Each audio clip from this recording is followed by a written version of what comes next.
Milé deti, je tu opäť čas na čítanie príbehu pred spaním. Dnes vám budem čítať z knihy Králik Patrik. Tak sa pohodlne usaďte, alebo si lahnite a počúvajte. Nastala krásna jar. Na lúke rozkvitli sedmokrásky, podbeľ, sasánky i modré pečeňovníky a vzduch sa chvel od mávania včelích a čmelých krídeliek. Do stráne pod borovicovým lesom sa opieralo odpoludnejšie slniečko. Z mnohých nôr králičej kolónie vykukovali chlpaté hlavičky malých králičkov. Poďte sa hrať, volali na seba. Prebehneme sa okolo pola s ďatelinou. Kto dobehne prvý k materinej dúške pri slnečnej skale? Zvolal králik Patrik a skokom vyštartoval zo svojej nory. Spolu s ním sa dali do behu aj ostatné králičky. Boli na svete len pár týždňov, ale už sa naučili toľko vecí. Používať svoje zadné nohy na to, aby preskočili kládu ležiacu na kraji lesa.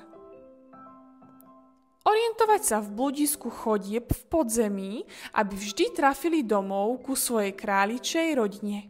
Už vedia, že pokiaľ by sa na blízku objavila líška, kúna, alebo by im hrozilo iné nebezpečenstvo, začuli by dupanie. Búchanie silných zadných nôh ostatných králikov z kolónie, ktoré počuť aj na veľkú vzdialenosť.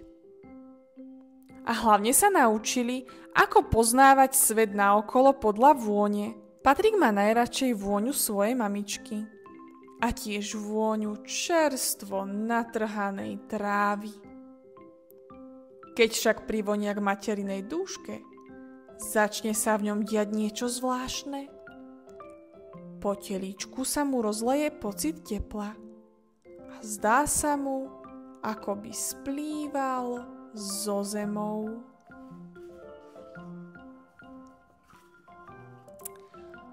Predstavuje si, ako beží krajinou, cez kopce a lesíky a všade, kde je vzduch prevoňaný týmito drobnými kvietkami, sa cíti ako doma. Teraz strieli k slnečnej skale, čo mu sily stačia. Chce vyhrať a teší sa na materinú dúšku. Pretože tá pri slnečnej skale vonia najsilnejšie. Za Patrikom bežia ďalšie králiky. Radostne sa odrážajú zadnými labkami, naťahujú svoje pružné telá dopredu a dopadajú na predné labky. V peleštekoch ukrytých v norách odpočívajú pritúlené jeden k druhému. O to radšej sa potom ponaťahujú vonku pri behaní s kamarátmi. Ako posledná beží králica Alica. Vie, že jej braček Patrik je zo všetkých najrýchlejší a že tieto preteky určite vyhrá. V tom Alica zbystrí. Niečo nie je v poriadku.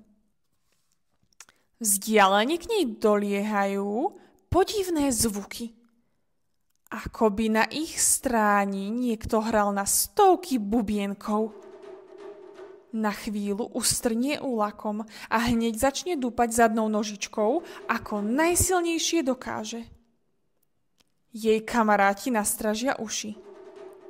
Otáčajú sa na Alicku a keď vidia jej vylakaný pohľad a rýchle dúpanie, behom sa vracajú späť. Inštinktívne vedia, že ich kolónii hrozí nejaké nebezpečenstvo.